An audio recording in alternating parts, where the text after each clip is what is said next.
Economics का lecture 2 भी discuss किया, इकोनॉमिक्स का लेक्चर 3 है। इनडिफरेंस कर्व एनालिसिस, ठीक है। अब बात यहाँ पे ये आती है कि हमने इनडिफरेंस अप्रोच को स्टडी क्यों करना चाहिए, या इनडिफरेंस अप्रोच हमारी लाइफ के अंदर आई क्यों, या इकोनॉमिक्स ने इनडिफरेंस अप्रोच दी क्यों।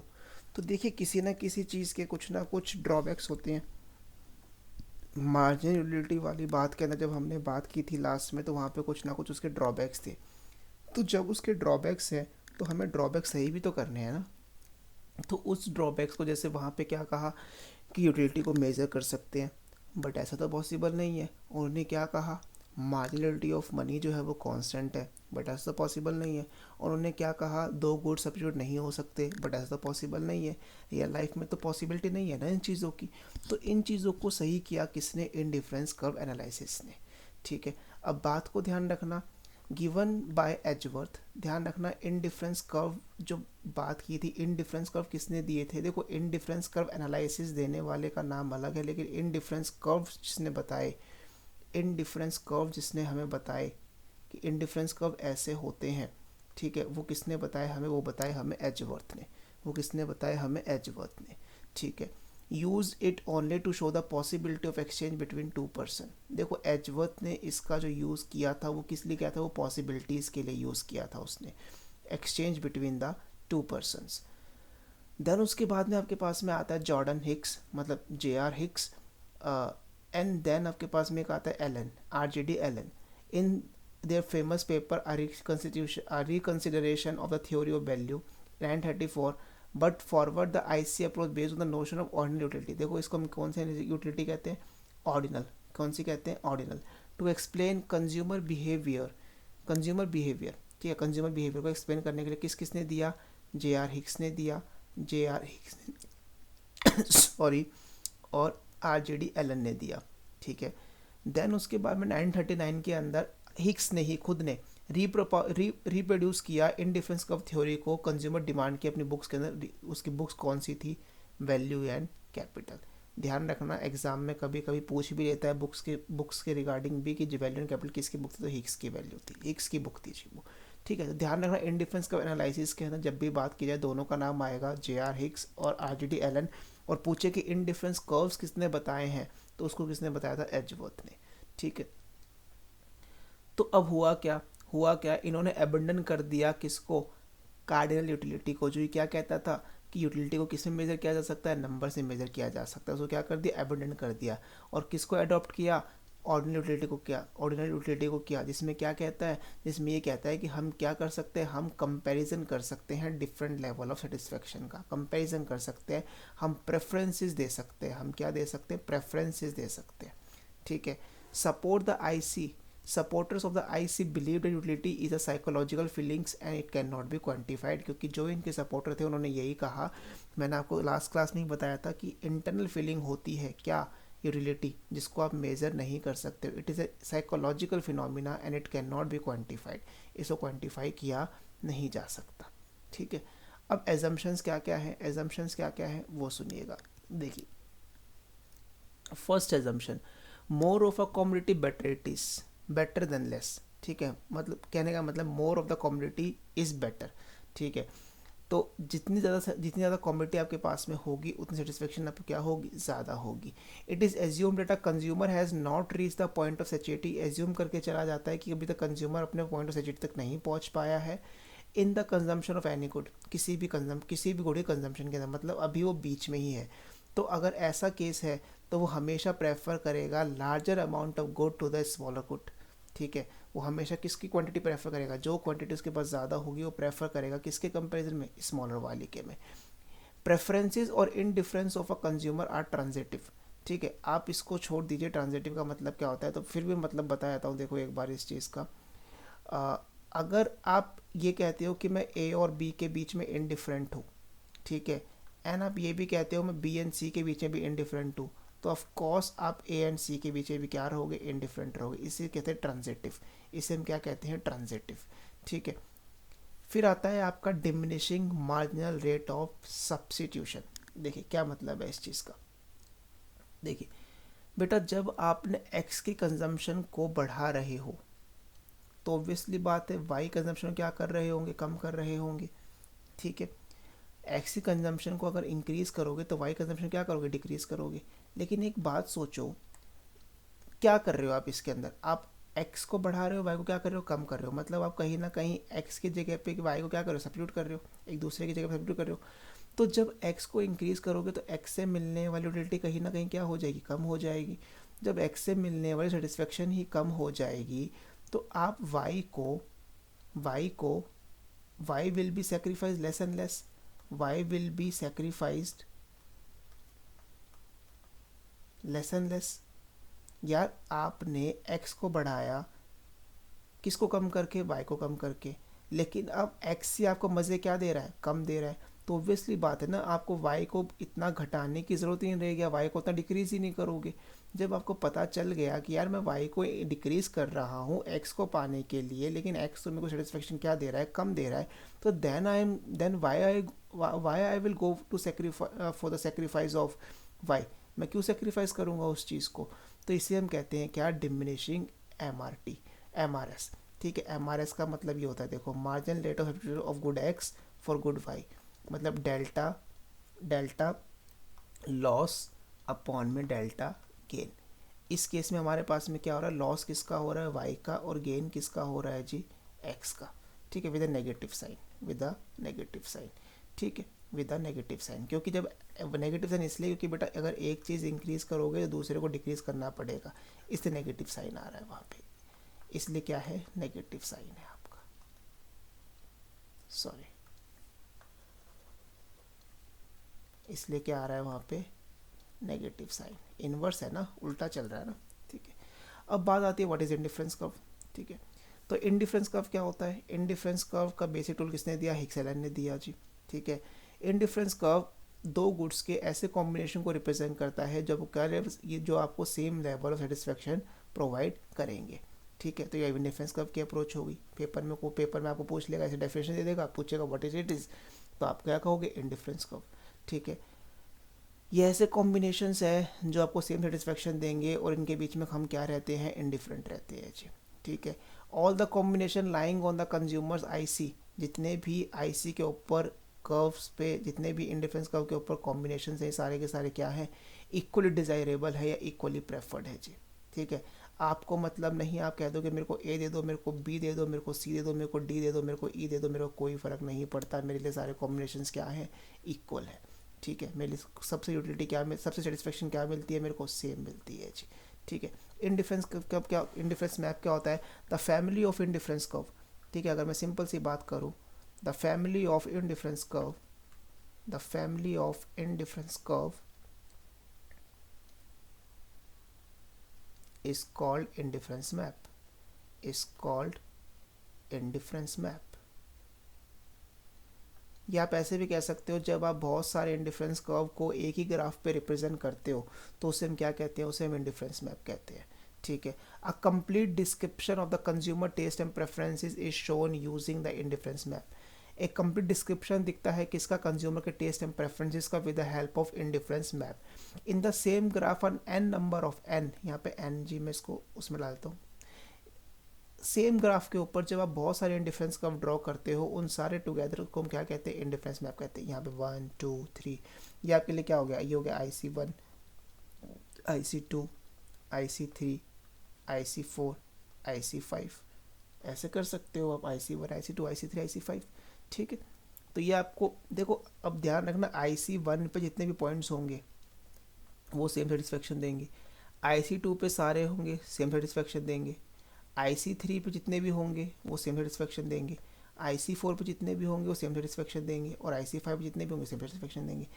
एक पर्टिकुलर इंडिफरेंस कर्व के ऊपर आपको सेटिस्फेक्शन क्या मिलती है, इक्वल मिलती है। ठीक है, ठीक है, हाई, और लेकिन जैसे जैसे आप ऊपर जाते रहोगे, 1 से 2 गए, 2 से 3 गए, 3 से 4 गए, 4 से 5, सेटिस्फेक्शन का लेवल क्या होता जाएगा, इंक्रीज होता जाएगा। इतनी बात को ध्यान रखना। ठीक है, therefore indifference map पोर्ट्रेस consumer scale of preferences. वो किसको दिखाता है, वो कंज्यूमर के स्केल ऑफ प्रेफरेंस को दिखाता है कि मतलब जितना ऊंचा आप जाते रहोगे, जितना हायर आप जाते रहोगे, आपका सेटिस्फेक्शन का लेवल क्या होता जाएगा, इंक्रीज होता जाएगा। ठीक है, अब एम क्या होता है, MRS का मतलब होता है the rate at which the consumer give up the amount of good y, sorry, the rate at which the consumer give up the amount of good y for an additional unit of x की एक unit को पाने के लिए आप y की कितनी unit को सेक्रीफाइस करने के लिए तैयार हो, उसे हम कहते हैं मार्जिनल रेट ऑफ सब्स्टिट्यूशन। मैंने अभी फॉर्मूला ही बताया था आपको, MRS ऑफ एक्स वाई को रीड किया जाता है marginal rate of substitution of good x. इसको कैसे लिया, ऐसे किसको, ऐसे इसे कैसे रीड करते हैं, इसे हम कहते हैं MRS of good x, MRS of x for y, MRS of x for Y.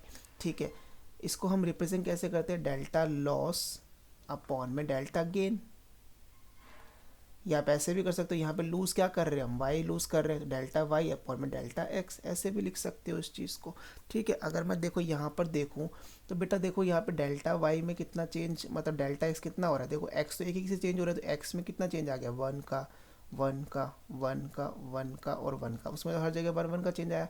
इसमें कितना चेंज आया, देखिए पहले आपने कितना सेक्रीफाइस किया था, पहले में तो कुछ नहीं है, फर्स्ट वाले को तो आप छोड़ दीजिए, देखो फर्स्ट में तो कुछ नहीं होगा। ठीक है, फर्स्ट में कुछ नहीं होगा बेटा, फर्स्ट तो डैश है। सेकंड में जब आप आओगे तो आपने कितना सेक्रीफाइस किया, 4, फिर आपने कितना सेक्रीफाइस किया, 3, फिर आपने कितना सेक्रीफाइस किया, 2, फिर आपने कितना सेक्रीफाइस किया, 1। अगर मैं अब MRS निकलता है, MRS की वैल्यू क्या आती है, डेल्टा वाई अपॉन में डेल्टा एक्स, तो 4:1, यहाँ पे तो कुछ नहीं है, यहाँ पे कितना आ जाएगा 4:1, मतलब 4 आंसर आएगा, 3:1 मतलब 3 आंसर आएगा, 2:1 2 आंसर आएगा, एंड 1:1 क्या आएगा, 1 आएगा। तो ये MRS डिक्रीज हो रहा है ना, MRS क्या हो रहा है, डिक्रीज हो रहा है, तो इसी को तो हम कहते हैं, क्या कहते हैं, डिमिनिशिंग MRS, डिमिनिशिंग MRS। ठीक है, क्यों होता है मैंने आपको समझाया था, आप यहाँ पे ये भी लिख सकते हो, MRS डिमिनिशेस, MRS डिमिनिशेस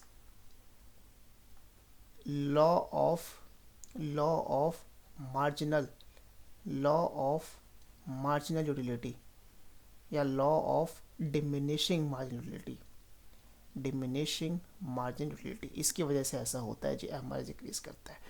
ठीक है, तो यहाँ पे क्या हो रहा है, देखो आपने शेड्यूल में भी देख सकते हो कि एडिशन यूनिट को पाने के लिए एक्स की आप किसको सेक्रीफाइस कर रहे हो, वाई को सेक्रीफाइस कर रहे हो। Consumer sacrifice some amount of good y for the gain of additional x so that his level of satisfaction remain the same. देखो एक्स को, देखो अब हुआ क्या, देखो ऑब्वियसली बात है, आप समझो, आप एक बात समझो।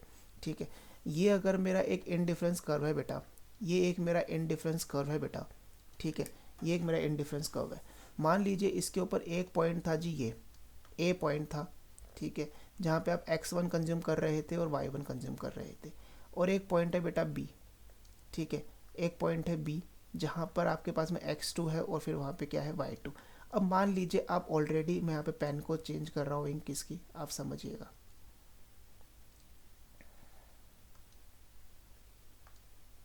देखिए आप कहाँ पे थे अभी, आप इस समय पे ए पे थे, आप कितना कंज्यूम कर रहे थे, x1 कंज्यूम कर रहे थे।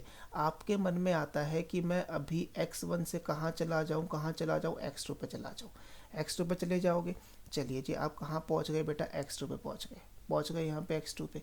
अब बेटा जब आप x2 पे पहुँचे तो आप ये देखोगे अभी क्वान्टिटी इंक्रीज़ हुई है, x2 पे क्वान्टिटी इंक्रीज़ हुई है जी, आपकी x2 पे क्वान्टिटी इंक्रीज़ हुई है, तो आपकी मार्जिन यूटिलिटी जो होगी वो क्या हो गई होगी, कम हो गई होगी, कम हो गई होगी या नहीं हुई होगी, हो गई होगी ना। ठीक है, as per the law of diminishing marginality कम हुई होगी। ठीक है, तो जब आपकी यूटिलिटी कम हो गई, लेकिन आपको तो एक इंडिफरेंस कर्व पे जब रह रहा था, सेम सेटिस्फेक्शन होनी चाहिए थी। मतलब जब आपने एक्स को इंक्रीज किया, आपकी सेटिस्फेक्शन का लेवल क्या हो गया बेटा, आपकी सेटिस्फेक्शन का लेवल क्या हो गया, डिक्रीज हुआ था। उस सेटिस्फेक्शन के लेवल को बरकरार रखने के लिए जितना यहाँ पे नेगेटिव हुआ है ये, उतना ही उसको पॉजिटिव करने के लिए, उस सेटिस्फेक्शन के लेवल को इंक्रीज़ करने के लिए आपको कहीं ना कहीं वाई को क्या करना पड़ेगा, डिक्रीज़ करना पड़ेगा ना। ठीक है, जब वाई को डिक्रीज़ करोगे तो उससे क्या होगा, आपकी एम बढ़ेगी ना वाई से मिलने वाली। तो जब एम बढ़ेगी तो आपकी सेटिस्फेक्शन भी क्या होगी, सेटिस्फेक्शन भी इंक्रीज़ होगी। तो यही तो बात, जितना आपने एक्स की वजह से नुकसान हुआ उतनी वजह से वाई से क्या हो गया, गेन हो गया। दोनों इफेक्ट क्या हो गए, नलीफाइड हो गई। तो आप सेम इंडिफरेंस कर्व पे रह जाओगे। यही कहने का मतलब था इसके अंदर, यही कहने का मतलब से इसके अंदर कि एक्स को अगर आप इंक्रीज़ कर रहे हो तो आपको वाई को क्या करना पड़ेगा, कम करना पड़ेगा, so that you remain so that you remain on the same indifference curve, on the same IC, on the same IC आप रह सको, ऐसा ही तो होगा। ठीक है, ठीक है, चलिए। और level of satisfaction remain the same, level of satisfaction remains the same, वही तो बात हो गई। ठीक है, दूसरी चीज़, सपोज अब यहाँ पे इसने एक बात कही है, यहाँ पे इसने एक बात कही है कि suppose addition unit of x he is ready to give 4 units of y. ठीक है, अगर मैं यहाँ पे बात करूँ, देखो बी पे आने की बात करूँ तो वो 4 देने के लिए तैयार है। ठीक है, keeping his satisfaction level same as initial combination of A. देखिए जब वो यहाँ पर भी अगर ए पे उसके पास में एक एक्स था और 12 वाई थे, तो जब वो बी पे आया तो उसके पास में एक्स तो इंक्रीज़ हुआ, लेकिन उसके पास वाई क्या हो गया, डिक्रीज़ हो गया। उसने इस तरीके से सेक्रीफाइस किया है, उसने इस तरीके से वाई को सेक्रीफाइस किया और एक्स को इंक्रीज़ किया कि ए और बी के बीच में वो भी क्या है, इनडिफरेंट है जी। ए और बी के बीच में क्या है, इनडिफरेंट है। सिमिलरली सी इनडिफरेंट होगा डी से, डी इनडिफरेंट होगा ई से, ई डी इनडिफरेंट होगा बी से, बी इनडिफरेंट होगा ए। सारे पॉइंट्स क्या है आपके पास में, इनडिफरेंट है। ठीक है, इनडिफरेंट है जी।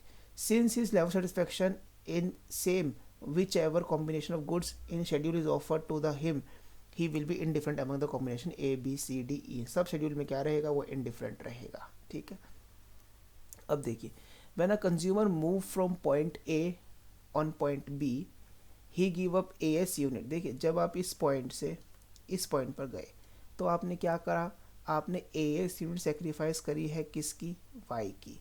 किसके लिए, ताकि आप एस बी यूनिट गेन कर सको, किसकी, एक्स की, ताकि आप सेम लेवल ऑफ सेटिस्फैक्शन पे रह सको। इसे हम कहते हैं बेटा कि आप एक्स को जब इंक्रीज़ कर रहे थे तो आपने वाई को इस तरीके से सेक्रीफाइस किया कि आपका लेवल ऑफ सेटिस्फैक्शन क्या रह जाए, सेम रह जाए।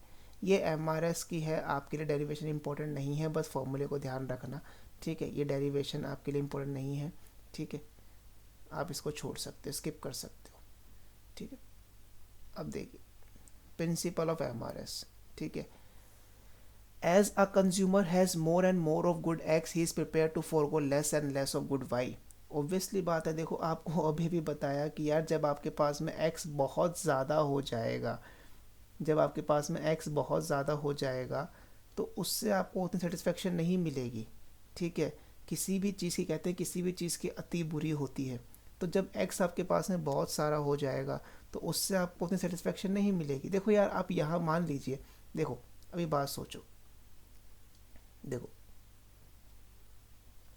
अभी आपके पास में ना, मैं मान लीजिए यहाँ पे आपको मैं वाई तो इतना सारा दे दूँ और आपको मैं एक्स इतना ही दूँ। आपको मैंने एक्स दिया है x1 और वाई दिया है y1।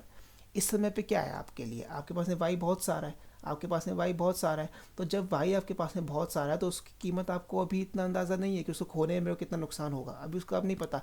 लेकिन आपको ये दिख रहा है कि यार मेरे पास में एक्स कम है, तो मैं एक्स को अगर पाना चाहता हूँ, तो अगर मैं एक्स को पाना चाहता हूँ तो अभी शुरुआत में वाई की ज़्यादा यूनिट को सेक्रीफाइस करने के लिए भी तैयार रहूँगा, तो मैं ज़्यादा यूनिट सेक्रीफाइस कर सकता हूँ अभी तो। ठीक है, लेकिन जैसे जैसे मेरे पास में x बढ़ता जाएगा, बढ़ता जाएगा बेटा, बढ़ता जाएगा, इंक्रीज होता जाएगा, तो मेरे को x उतना अच्छा नहीं लगेगा। अब मेरे पास में x बहुत सारा हो गया, ठीक है, तो मेरे पास अब y कम रह गया। तो इसीलिए मैं कह रहा हूँ कि जब आपके पास में आप मोर एंड मोर x हो जाएगा तो उससे आपकी यूटिलिटी क्या हो जाएगी, कम हो जाएगी। जब यूटिलिटी कम हो जाएगी, you will sacrifice, you will sacrifice less and less of y। y को कम से कम सेक्रीफाइस करने की कोशिश करोगे। y को सेक्रीफाइस करके कर क्या रहे थे, x को इंक्रीज कर रहे थे ना, तो x तो उतने मज़े नहीं दे रहा अब आपको, तो उसको कम सेक्रीफाइस करो, किसको, y को।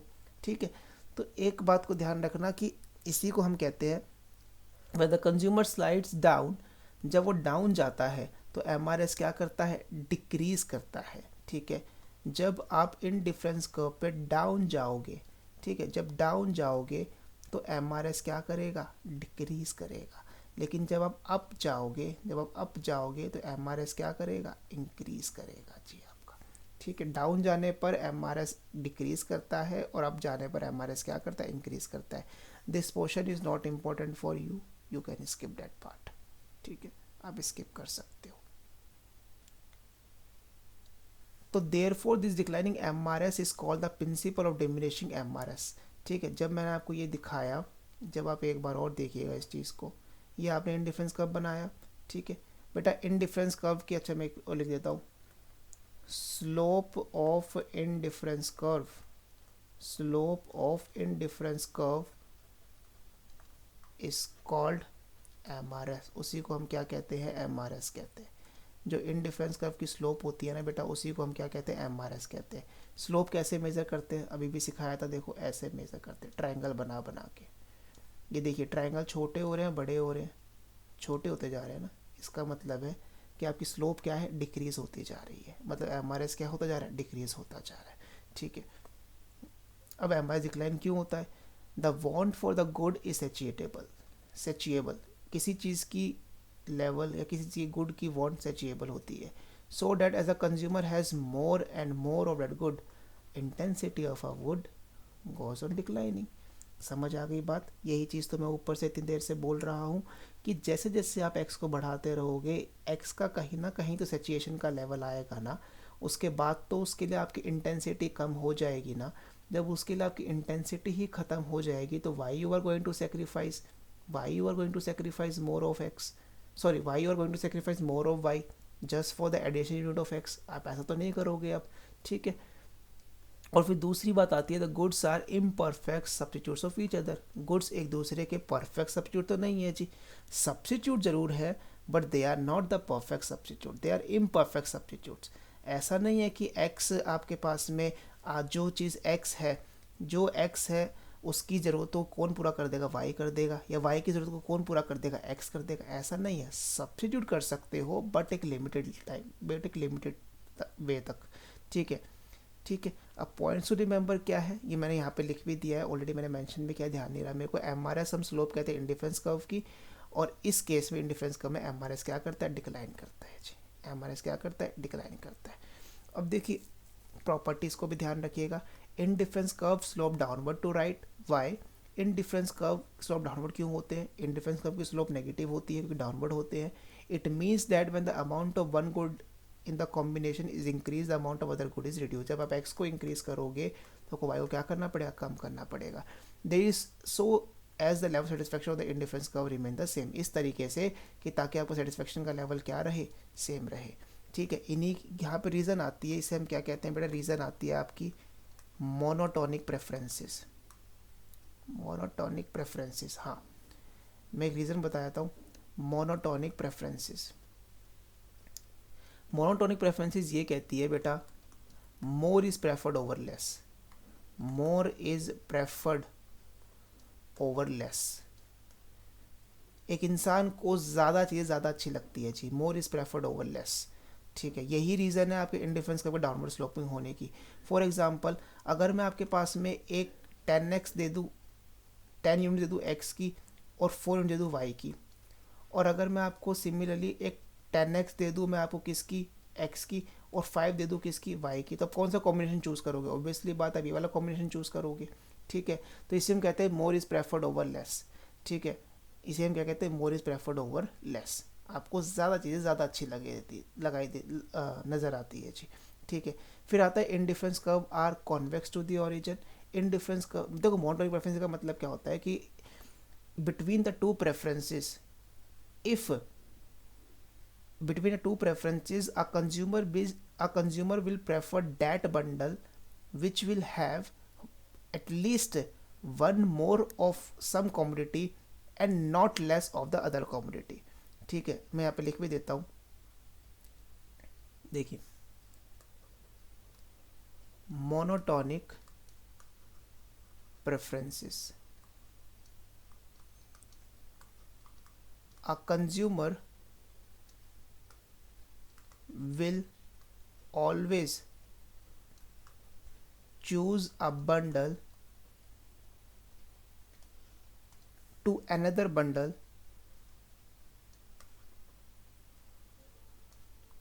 when it have at least one more of some commodity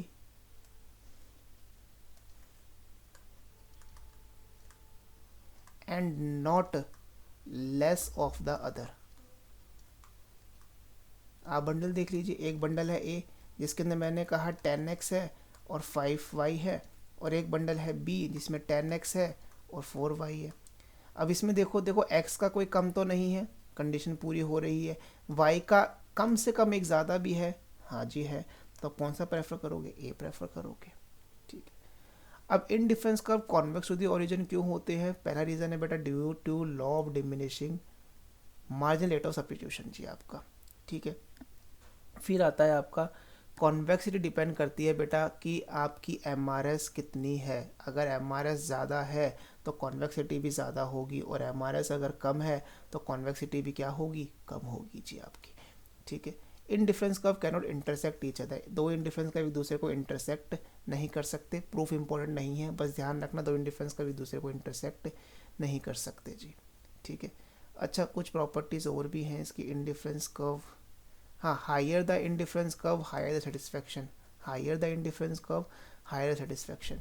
अब बेटा देखो हमेशा ये एक प्रॉपर्टी जो हम कहते थे ना कि indifference curve are convex to the origin, तो हमेशा ही रीज़न ट्रू नहीं होती है बेटा। ठीक है, हमेशा एमआरएस डिक्रीज़ नहीं करता है बेटा, हमेशा एमआरएस डिक्रीज़ नहीं करता है। देखिए अगर मैं यहाँ पे बात करूँ तो देखिए इनडिफरेंस कर्व दो तरीके के और होते हैं आपके पास में, दो तरीके नहीं होते, होने में बहुत सारी प्रॉपर्टीज होती है। ठीक है, इनडिफरेंस कर्व सब्स्टिट्यूट्स भी होते हैं, परफेक्ट सब्स्टिट्यूट्स भी होते हैं। देखो ये परफेक्ट सब्स्टिट्यूट्स हैं, सब्स्टिट्यूट्स अलग होते हैं जी। परफेक्ट कॉम्प्लीमेंट्स हैं, कॉम्प्लीमेंट्स अलग होते हैं।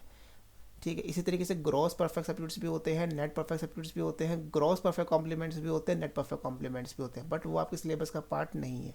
ठीक है, अब परफेक्ट सब्स्टिट्यूट्स कौन से होते हैं और परफेक्ट कॉम्प्लीमेंट्स क्या होते हैं? देखिए सिर्फ इतना जानना कि परफेक्ट सब्स्टिट्यूट्स का जो यूटिलिटी फंक्शन होता है वो कुछ ऐसा नज़र आता है x प्लस वाई का, और इनका जो कॉम्प्लीमेंट का होता है वो कुछ नज़र आता है minimum of x comma y का। बस यूटिलिटी फंक्शन ध्यान रखना बेटा, जानना ज़रूरी नहीं है अभी आपके लिए इस टाइम पे। ठीक है, नेट के हिसाब से प्रिपेयर कर रहे हो तो उसके हिसाब से प्रिपरेशन के हिसाब से बता रहा हूँ मैं आपको। ठीक है, यूटिलिटी फंक्शन कैसा नज़र आता है, x प्लस वाई की तरह, और यहाँ पे कैसा आता है utility minimum of x y के लिए। ठीक है, इनडिफरेंस कर्व इसके अंदर जो होते हैं वो स्ट्रेट लाइंस होती हैं downward sloping. Indifference curve are downward sloping straight lines, downward sloping straight lines having, अब देखो स्ट्रेट लाइन है तो हैविंग अ कांस्टेंट स्लोप। इनकी स्लोप क्या रहती है बेटा, इनकी स्लोप क्या रहती है, कांस्टेंट स्लोप रहती है। इनकी स्लोप क्या रहती है, कांस्टेंट रहती है, ध्यान रखना कांस्टेंट स्लोप होती है इनकी। ये कैसे होते हैं, स्ट्रेट लाइन में होते हैं, डाउनवर्ड स्लोपिंग होते हैं। ठीक है, अब एमआरएस जो होता है वो क्या रहता है, कांस्टेंट रहता है, मतलब एमआरएस क्या रहेगा, कांस्टेंट रहेगा जी। कोई भी वैल्यू हो सकती है, वो क्या रहेगी, कांस्टेंट रहेगी। इतनी चीज़ को ध्यान रखना। परफेक्ट कॉम्प्लीमेंट्स में क्या होता है, देखो परफेक्ट कॉम्प्लीमेंट्स के अंदर क्या होता है, देखो परफेक्ट कॉम्प्लीमेंट का एक एग्जांपल दूँ तो बेटा उसका एग्जांपल है आपका राइट शू एंड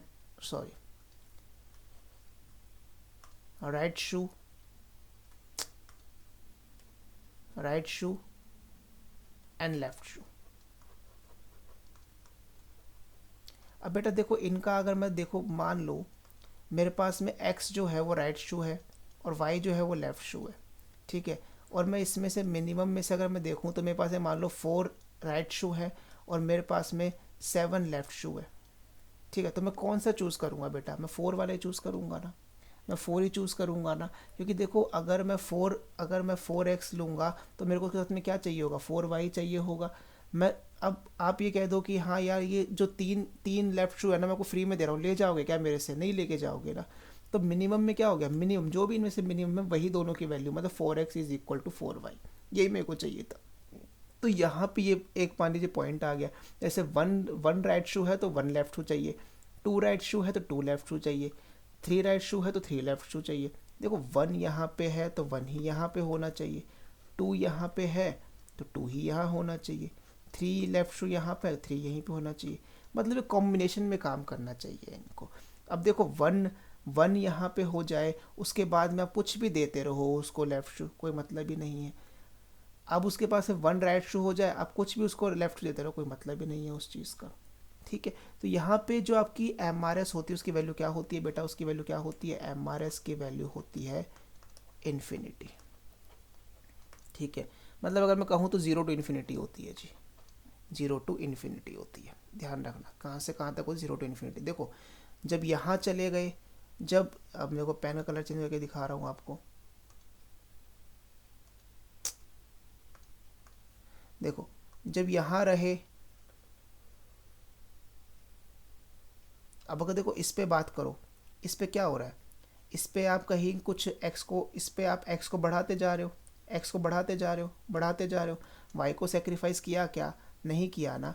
जब आप हॉरिजॉन्टल थे, देखिए जब आप हॉरिजॉन्टल थे, जब आप हॉरिजॉन्टल थे तो x को तो बढ़ाते गए, क्या y को कोई सेक्रीफाइस किया, y में तो कोई चेंज नहीं आया था, y तो सेम था। तो इसका मतलब है डेल्टा वाई अपॉन में डेल्टा x करोगे तो क्या आएगा, ज़ीरो, क्योंकि y में तो कोई चेंजेस आए ही नहीं। ठीक है, अगर वर्टिकल चले जाते हो, वर्टिकल चले जाते हो उसमें क्या हो रहा है, y को इंक्रीज कर रहे हो लेकिन x में कोई चेंज नहीं आया।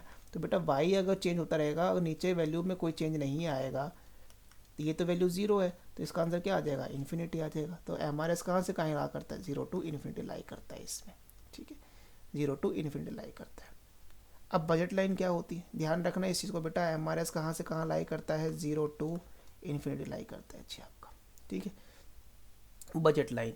अब देखिए बजट लाइन का मतलब क्या होता है, ठीक है, बजट लाइन का मतलब होता है कि जब आपको मैं दो गुड्स का प्राइस बता दूं और आपको एक मनी इनकम दे दूं, तो आप ऐसे कॉम्बिनेशन जिनको आप पूरा खर्च करके दो गुड्स के ऊपर, ऐसे सारे पॉइंट्स, ऐसे सारे कॉम्बिनेशंस जिन पे आप अपनी सारी मनी इनकम खर्च कर सकते हो, given the prices of two goods and given your money income. ठीक है, बजट लाइन की इक्वेशन क्या होती है, बजट लाइन की इक्वेशन होती है पी एक्स इंटू में एक्स प्लस में पी वाई इंटू में quantity of y is equal to m. ये होती है बेटा बजट लाइन की इक्वेशन। ध्यान रखना पेपर में पूछ किसकी इक्वेशन रहा है, बजट लाइन की पूछ रहा है तो ये दोगे, बजट सेट की दे रहा है तो दूसरी इक्वेशन दोगे। ठीक है, a set definition, a set of combination of two commodity that can purchased if a whole of a given income is spent on them। ठीक है, जब आप अपनी सारी मनी इनकम को खर्च कर देते हो तो आप क्या क्या कॉम्बिनेशन खरीद सकते हो दो गुड्स के, उसे हम क्या कहते हैं, उस लोकस को हम क्या कहते हैं, उन लोकस को ज्वाइन करने वाले लाइन को क्या कहते हैं, बजट सेट, क्या बजट लाइन कहते हैं जी। A set of combination of the two commodities that can purchased if whole of the given income is spent. ठीक है, दो गुड्स के ऐसे कॉम्बिनेशन पे पैसा खर्च करना जो आपकी मनी इनकम को पूरा का पूरा खर्च कर दे, गिवन आपको पता था कि प्राइसेस कितने हैं और गिवन आपको पता था कि मनी इनकम कितनी है। ठीक है, slope of a budget line क्या होती है, स्लोप बजट लाइन होती है आपकी पी एक्स अपॉन में P Y, P x upon में P Y with a negative sign, क्योंकि डाउनवर्ड स्लोपिंग है जी आपकी। ध्यान रखना बजट स्पेस या बजट सेट की जो इक्वेशन होती है बेटा वो ये होती है। देखो बजट सेट और बजट लाइन में अंतर क्या होता है, बजट स्पेस के अंदर ऐसे सारे पॉइंट्स भी आएंगे जिसमें आप अपनी मनी इनकम से कम भी खर्च कर रहे हो। देखो ये सारे जो अंदर वाले पॉइंट्स हैं बजट लाइन के, ये ऐसे पॉइंट्स हैं, देखो लाइन पे तो वो वाले पॉइंट जिसमें पूरी मनी इनकम खर्च कर रहे हो। ठीक है, और ये वाले वो पॉइंट्स हैं जो अंदर वाले वो पॉइंट्स जिन पर अपने मनी इनकम से क्या खर्च कर रहे हो, कम खर्च कर रहे हो। तो बजट स्पेस में सारे पॉइंट्स आ गए जिस पर अपनी मनी इनकम के बराबर भी खर्च कर रहे हो और मनी इनकम से क्या खर्च कर रहे हो, कम भी खर्च कर रहे हो। ठीक है, तो ध्यान रखना बजट सेट या बजट स्पेस की इक्वेशन पूछेगा तो लेस देन और इक्वल टू होती है आपकी। ठीक है, अब बजट लाइन के अंदर शिफ्ट कब कब होती है, ठीक है, देखिए बजट लाइन में शिफ्ट तब होती है जब किसी चीज़ का प्राइस चेंज हो जाए। ठीक है, अब देखो चेंज इन प्राइस, इसको हम कहते हैं बेटा रोटेशन। ठीक है, रोटेशन, ठीक है, रोटेशन कहते हैं इसको। ठीक है, या पाइवट हो गई, पाइवट हो गई जी। ठीक है, देखिए जब ये आपकी बजट लाइन थी, ठीक है, जब आपका एक्स का प्राइस गिर जाएगा बेटा, जब आपका एक्स का प्राइस गिर जाएगा तो आप एक्स अगर मान लीजिए एक्स का प्राइस फॉल हो जाता है तो आप एक्स का ज़्यादा परचेज कर पाओगे ना, गिवन वाई का तो उतना ही परचेज करोगे लेकिन एक्स का तो ज़्यादा परचेज कर पाओगे। अगर प्राइस ऑफ एक्स फॉल कर जाता है तो आप ज़्यादा परचेज कर पाओगे, तो कि बजट लाइन कुछ ऐसी हो जाएगी, कहाँ की तरफ, बाहर की तरफ चली जाएगी, रोटेट हो गई बाहर की तरफ। लेकिन अगर प्राइस ऑफ एक्स कम हो जाए, सॉरी प्राइस ऑफ एक्स अगर इंक्रीज़ हो जाए तो आप एक्स को कम खरीद पाओगे, तो कहाँ आ जाएगी, इनवर्ड आ जाएगी। ठीक है इतनी बात, ठीक है इतनी बात। अब देखो सिमिलरली वाई के केस में अगर बात की जाए, अगर वाई के केस में बात की जाए तो वाई में अभी आप इतना कर रहे थे, जब वाई का प्राइस फॉल करेगा तो वाई ज़्यादा खरीद पाओगे। अगर प्राइस ऑफ वाई क्या करता है, फॉल करता है, तो ज़्यादा खरीद पाओगे वाई का, तो वाई का ज़्यादा खरीद लेंगे, एक्स का तो उतना ही खरीद पाएंगे ना। ठीक है। और सिमिलरली अगर मेरा वाई का प्राइस इंक्रीज़ हो जाता है, अगर वाई का प्राइस क्या हो जाता है, इंक्रीज़ हो जाता है, तो मैं वाई को कम खरीद पाऊंगा, गिवन एक्स तो उतना ही रहेगा मेरा, तो ये अंदर की तरफ पाइवट हो जाएगी, रोटेट हो जाएगी। ठीक है। अब देखो बजट लाइन में शिफ्ट कब आती है, बजट लाइन में शिफ्ट तब आती है बेटा, पेपर में आज मोस्ट ऑफ द टाइम आपकी कॉमर्स के पेपर में बहुत बार क्वेश्चन देखोगे। बजट लाइन में शिफ्ट कब होती है, देखो बजट सॉरी, बजट लाइन में शिफ्ट तब होती है बेटा जब आपकी इनकम इंक्रीज डिक्रीज हो जाए। अगर इनकम इंक्रीज होती है तो अब बाहर की तरफ,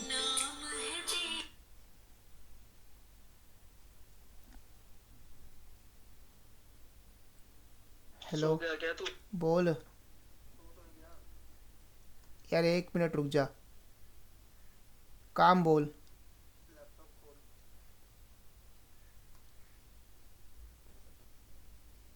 तो फिर आपको वही बताया कि बजट लाइन शिफ्ट कब कर सकती है, जब कंज्यूमर की क्या हो, इनकम क्या हो जाए, इंक्रीज़ कर जाए।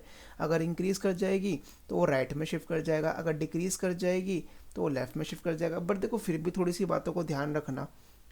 देखो बजट लाइन में शिफ्ट तब आता है बेटा जब आपका प्राइस रेशियो जो होगा ना, जब आपका जो प्राइस रेशियो हो, मतलब p x upon a p Y, P x upon a p y वो क्या रहे, कांस्टेंट रहे। देखो p x upon a p y show क्या कर रहा है, वो क्या शो कर रहा है, वो स्लोप, वो क्या शो कर रहा है, स्लोप शो कर रहा है। जब स्लोप ही सेम होगी, जब स्लोप ही सेम होगी दो कर्व्स की या दो लाइंस की, तो दोनों दूसरे क्या रहेंगी, पैरेलल रहेंगी। तो आपके लिए तो देखो वहाँ पे चीज़ अपनी इंपॉर्टेंट यही है कि आप इन्हें जान के चलो कि इनकम के इंक्रीज डिक्रीज होने पर शिफ्ट होता है, but it's not a rule कि हाँ इनकम ही एक बेसिक रीज़न है। इनकम के अलावा ही मान लीजिए अगर प्राइस ऑफ एक्स और प्राइस ऑफ वाई दोनों सेम रेशियो से इंक्रीज हो जाते हैं, मान लीजिए प्राइस ऑफ एक्स भी, मान लीजिए प्राइस ऑफ एक्स भी डबल हो गया और ये भी डबल हो गया, तो भी तो रेशियो बेटा पी एक्स अपने पी वाई ही रहा ना। ठीक है। तो भी आपकी ये क्या हो जाएगी, शिफ्ट हो जाएगी। अब देखो इसमें क्या हो गया, प्राइस ऑफ एक्स इंक्रीज हो गया और प्राइस ऑफ वाई भी क्या हो गया, इंक्रीज हो गया, तो बर्ड लाइन कहाँ शिफ्ट हो जाएगी, अंदर की तरफ शिफ्ट हो जाएगी। ठीक है। तो इफेक्ट आता है, इफेक्ट कब कब आएगा, देखो जब भी आपका प्राइस रेशियो कांस्टेंट रहे, any change, any change which keeps your price ratio constant, which keeps your price ratio constant, ऐसा कोई भी चेंज जो आपके प्राइस रेशियो क्या रखे, कांस्टेंट रखे, will shift the budget line either rightward और लेफ्टवर्ड। ध्यान रखिएगा बस इतनी चीज़ को। ठीक है।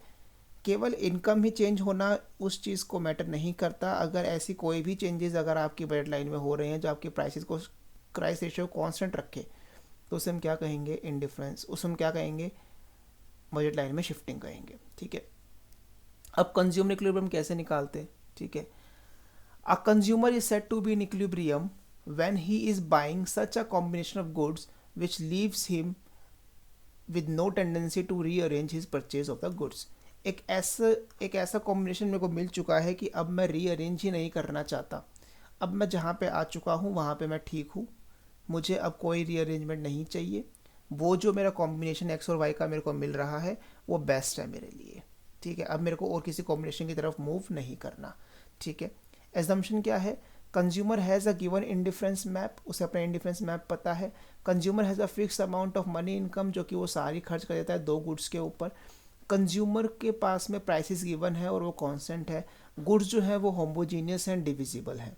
ठीक है। होमोजीनियस मतलब आइडेंटिकल हो सकते हैं। ठीक है। अब देखिए कंज्यूमर इंडिफरेंस की इक्विलिब्रियम कंडीशन कैसे निकालते हैं। अब देखो यहाँ पे आती है आपकी दो कंडीशन, नेसेसरी और एक होती है सफिशिएंट। नेसेसरी कंडीशन और सफिशिएंट कंडीशन। ठीक है। नेसेसरी कंडीशन क्या है, indifference curve must be tangent to the budget line, tangent होना चाहिए। ठीक है। देखिए टेंजेंट का मतलब क्या है कि जो दोनों की स्लोप हो। ठीक है। मतलब इंडिफरेंस कर्व की स्लोप क्या होती है, M R S x y, वो किसके इक्वल होनी चाहिए, प्राइस ऑफ एक्स अपॉन में प्राइस ऑफ वाई के।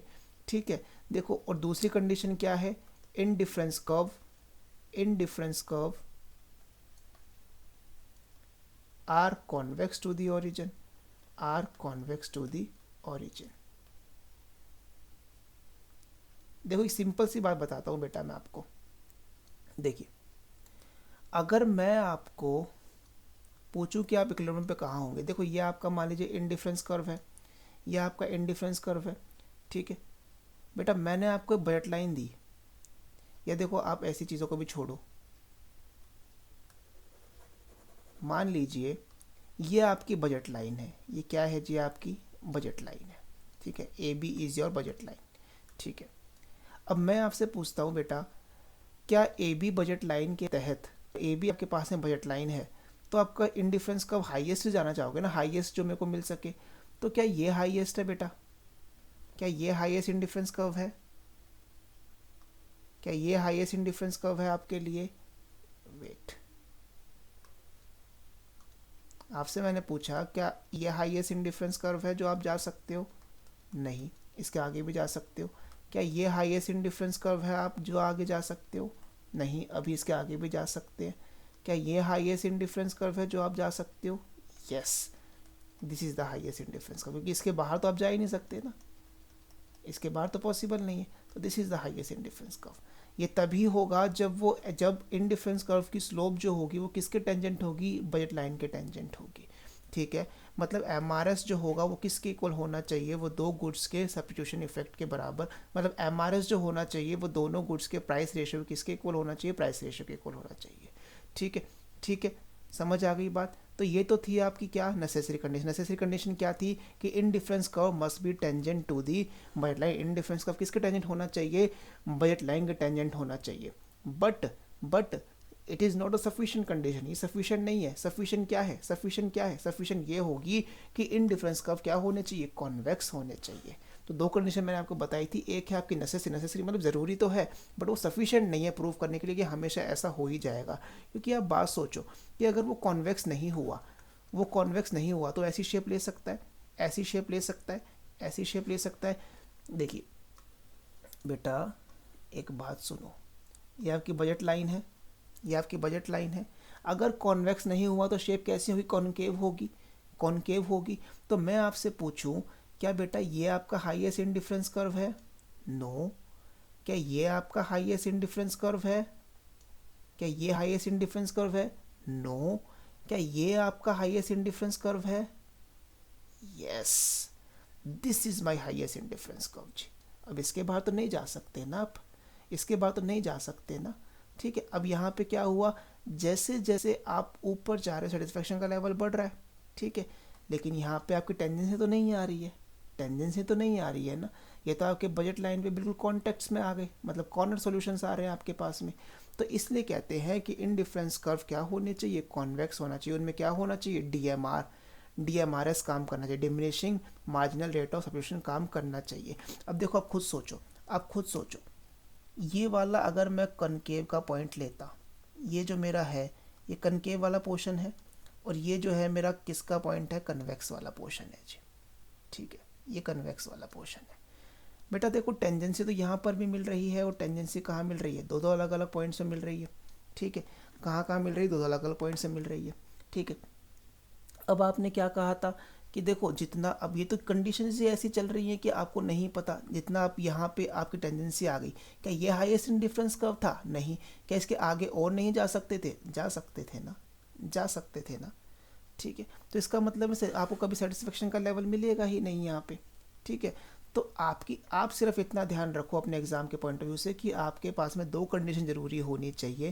पहली कंडीशन ये कि इंडिफरेंस कर्व जो हो वो टेंजेंट हो किसके, बजट लाइन के। एंड दूसरी कंडीशन ये कि इंडिफरेंस कर्व जो हो वो कॉन्वेक्स होने चाहिए। अगर कॉन्वेक्स नहीं होंगे तो टेंजेंसी पूरी नहीं हो पाएगी, क्योंकि अगर टेंजेंसी पूरी नहीं हो, टेंजेंसी तो यहाँ पे हो रही है ना, अगर कॉन्केव हुए ही नहीं, अगर कॉन्वेक्स हुए ही नहीं तो आपको तो यहाँ कहीं आना पड़ेगा, आपको तो यहाँ कहीं आना पड़ेगा ना, ठीक है। क्योंकि मैंने अभी क्या बताया, क्या ये हाईएस्ट इंडिफरेंस कर्व था, नहीं। क्या ये हाईएस्ट इंडिफरेंस कर्व था, नहीं। क्या ये हाईएस्ट इंडिफरेंस कर्व था, yes, this is my highest indifference curve, ठीक है। अगर मेरी ए बी मेरी बजट लाइन है तो IC1, IC2, IC3 यहाँ पे तो कहीं पे भी आपको क्या नहीं लगी, टेंजेंसी नज़र आ रही।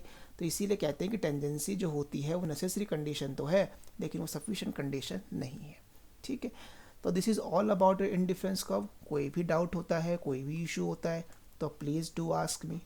ठीक है, thank you, have a nice time.